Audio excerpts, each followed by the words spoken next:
Okay friends, आज हम start करेंगे हमारा स्टैटिस्टिक्स का first chapter, that is index number. Friends, इस चैप्टर में से आपको बोर्ड एग्ज़ाम में टोटल 12 मार्क्स का एग्ज़ाम में आपको इसमें से आएगा। अब 12 मार्क्स का कैसे आएगा वो उसका हम बाइफरकेट एनालिसिस कर रहे हैं। तो सेक्शन ए में आपको 1 मार्क का एक MCQ, उसका मार्क्स रहेगा 1। सेक्शन बी में एक शॉर्ट क्वेश्चन, उसका मार्क्स रहेगा 1। सेक्शन सी में 1 एक सम्स आएगा, इसका मार्क्स रहेगा 2। सेक्शन डी 1 एक क्वेश्चन रहेगा, उसका मार्क्स रहेगा 3। एंड सेक्शन एफ में 1 एक क्वेश्चन रहेगा, उसका मार्क्स रहेगा 5। सो टोटल 5 + 3 8 + 2 10 + 1 + 1 टोटल 12 मार्क्स का इस चैप्टर में से आपको एग्ज़ाम में आएगा। अब यहाँ पे जो 5 मार्क्स का सेक्शन एफ में एक क्वेश्चन है वो आपको कंपलसरी सम्स आएगा, बट यहाँ पे सेक्शन सी और डी, सी में 2 मार्क्स का एक क्वेश्चन रहेगा, डी में 3 मार्क का एक क्वेश्चन रहेगा। उसमें आपको सम्स भी आएंगे या फिर थियोरिकल क्वेश्चन भी हो सकता है। सो हम स्टार्ट करते हैं हमारे chapter, that is index number. Okay, so आपका इंडेक्स नंबर का एक फॉर्मूला है, आपको याद रखना है। Index number is equal to value of the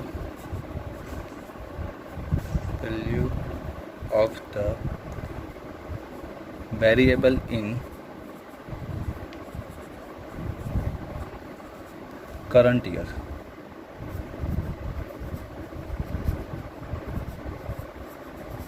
divided by value of the variable in base year।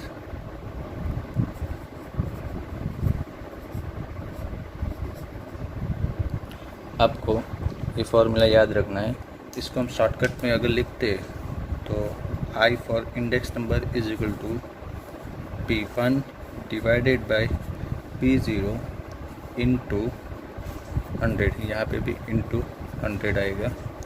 सो यहाँ पे क्या है, अगेन इंडेक्स नंबर का फॉर्मूला है, index number is equal to value of the variable. Question में आपको variable वो सब दिया होगा, बट यहाँ पे इम्पोर्टेंट है current year and same divided by value of the variable in the base year.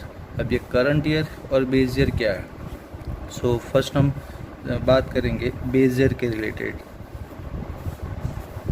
Base year, अब बेस ईयर क्या है? वो बेस ईयर डिफाइन करने के लिए आपको सिलेबस में 2 मेथड है। Number 1 fix method and second chain based method. So fix based method में क्या रहेगा एंड चेन बेस्ड मेथड में क्या रहेगा? पहले हम बात करेंगे फिक्स बेस्ड मेथड की। तो फिक्स बेस्ड मेथड में क्वेश्चन में आपको बोला होगा कि बेस ईयर आपका फिक्स रहेगा, तो वो बेस ईयर आपको वैसे ही एज्यूम करना है। एंड चेन बेस्ड में क्या होगा, base year two year change होगा। सो पहले हम एक सिंपल सा एग्जांपल लें।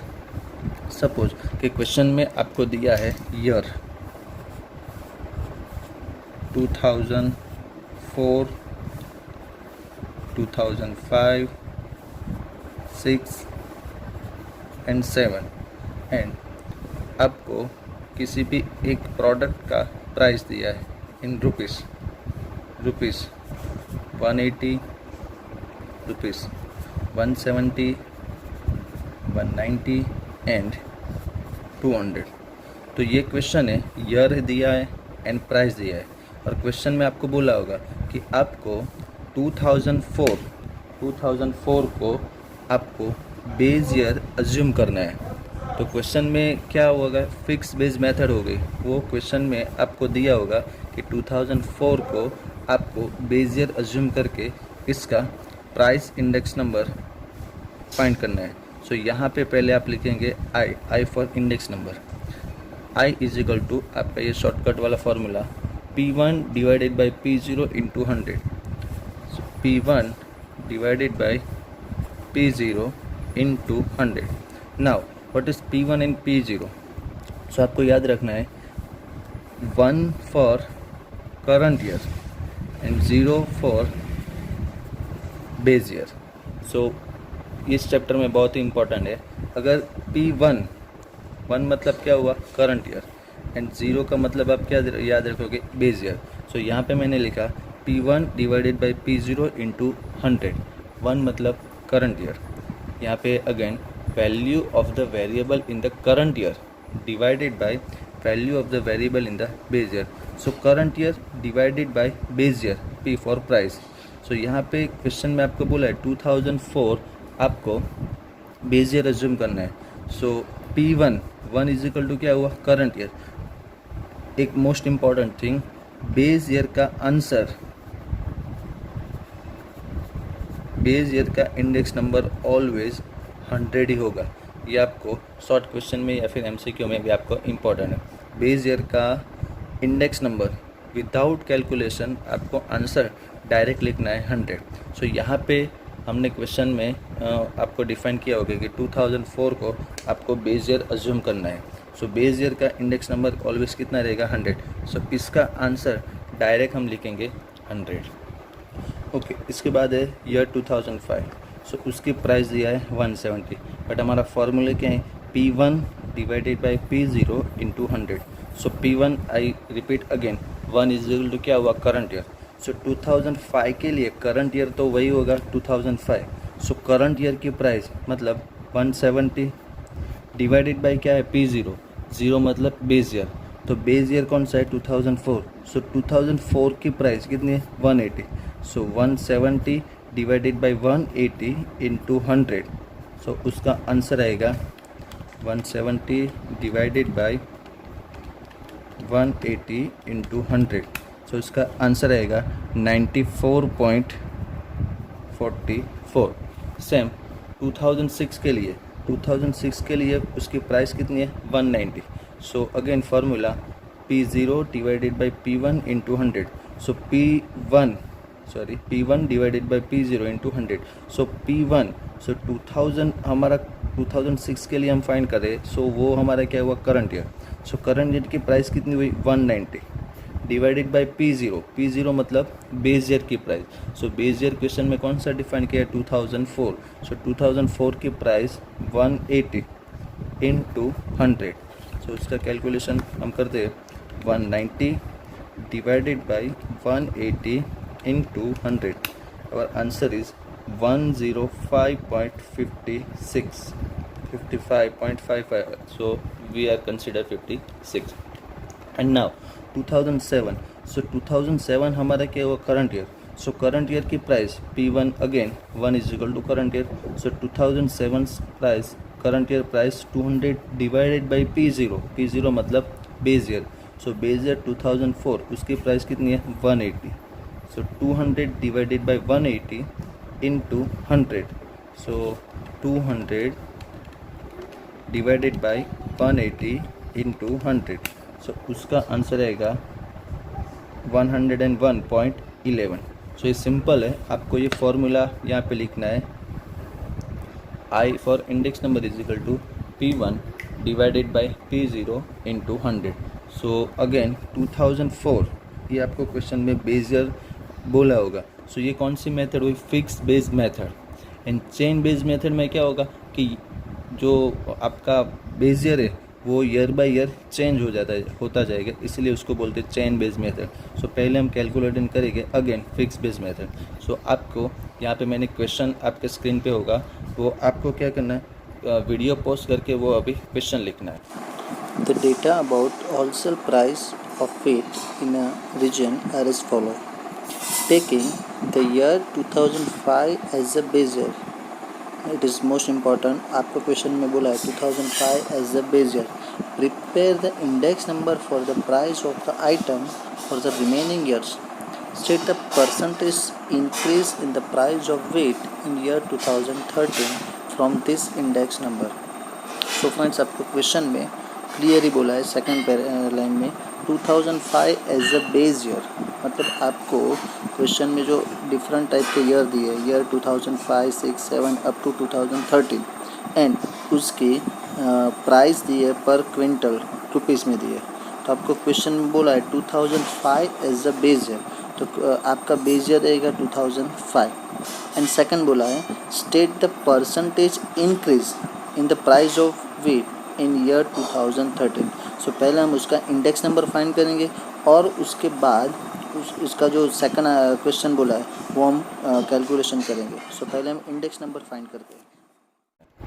ओके, आपने क्वेश्चन लिख लिया होगा.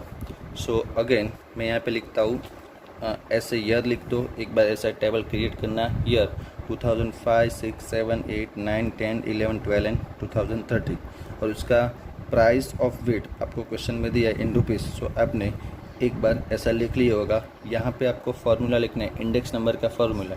Index number is equal to P1 divided by P0 into 100. Again यहाँ पे P1 का मतलब क्या होगा, current years price, and P0 मतलब बेस ईयर की प्राइस. सो क्वेश्चन में आपको अगर रीड किया होगा तो क्वेश्चन में आपको बोला है टेकिंग द ईयर 2005 आपको बेस ईयर लेने को बोला है. सो यहाँ पे वो 2005 जो दिया है वो हमारा क्या हुआ, बेस ईयर. सो आपको पता है बेस ईयर का प्राइस, बेस ईयर का इंडेक्स नंबर ऑलवेज कितना होगा, 100. सो यहाँ पे 2005 हमारा बेस ईयर के, उसका आंसर हम डायरेक्ट लिख देते हैं 100, बिकॉज बेस ईयर का आंसर, बेस ईयर का इंडेक्स नंबर ऑलवेज 100 आएगा. ये आपको याद रखना है. नाउ 2006. सो 2006 के लिए P1 बाई P0, P1 मतलब 2006 के लिए हम फाइंड करें. सो हमारा करंट ईयर हुआ. सो उसकी price 1690 price divided by P0 मतलब बेस ईयर की प्राइस. तो बेस ईयर क्या है 2005, उसकी प्राइस 1650 इंटू 100. सो कैलकुलेटर में हम 1690 डिवाइडेड बाई 1650 इंटू 100. सो आपका आंसर आएगा 102.42. 102.42. नाउ 2007 के लिए सेम. 2007 के लिए प्राइस कौन सी है, 1730 डिवाइडेड बाय बेस ईयर तो fix year 2005. So divided by 1650 into 100. सो उसका आंसर रहेगा 1730 डिवाइडेड बाय 1650 इंटू 100. सो उसका आंसर रहेगा 104.84. उसके बाद 8 है, सो हम इसको 85 कंसिडर करेंगे. उसके बाद है 2008 के लिए सेम 1750 डिवाइडेड बाय 1650 इंटू 100. सो उसका आंसर रहेगा 106.06. 2009 के लिए क्या होगा, 1810 डिवाइडेड बाय बेस ईयर 2005 का 1650 इंटू 100. सो उसका आंसर रहेगा 109.70. नाउ 2010 के लिए 1850 divided by base years price 1650 into 100. सो उसका आंसर 112.12. नाउ 2011 के लिए उसकी करंट ईयर की प्राइस 1870 डिवाइडेड बाय 1650 इंटू 100. सो उसका आंसर रहेगा 1870 divided by 1650, 113.33. Now 2012. So current years price 1900 divided by base years price 1650 into 100. सो उसका आंसर रहेगा 115.15. And last 2013 1950 divided by base year 1650 into 100. सो आपका आंसर रहेगा 118.18। सो ऐसे करके आपको एक पूरा एक टेबल फिनिश करना है। अगेन इंडेक्स नंबर का फॉर्मूला यहाँ पे लिखना है, I for index number is equal to P1/P0 into 100, और ऐसे कैलकुलेशन करके आपको आंसर लिखते जाना है। अब और एक क्वेश्चन में आपको बोला है, state the price increase in the price of wheat in year 2013 from this index number. मतलब कि 2013 में आपकी जो इंडेक्स नंबर आया वो बेस ईयर के कंपेयर में, बेस ईयर कौन सा है 2005, तो उसके कंपेयर में कितना परसेंटेज इंक्रीज और डिक्रीज हुआ वो आपको फाइंड करना है। सो यहाँ पे आप लास्ट एक स्टेटमेंट लिखेंगे, it can be said that, मतलब ऐसा बोला जाता है, the price of wheat in the year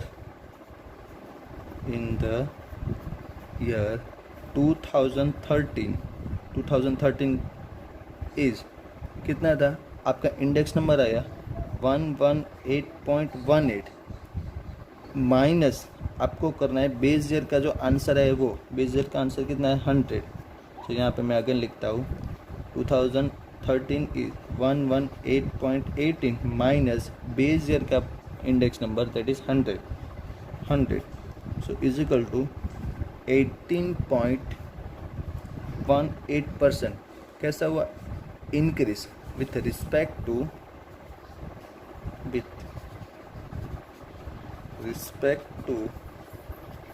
2005। 2005 में था 100, सो उससे इंक्रीज हो गए 2013 में 118.18 हुआ।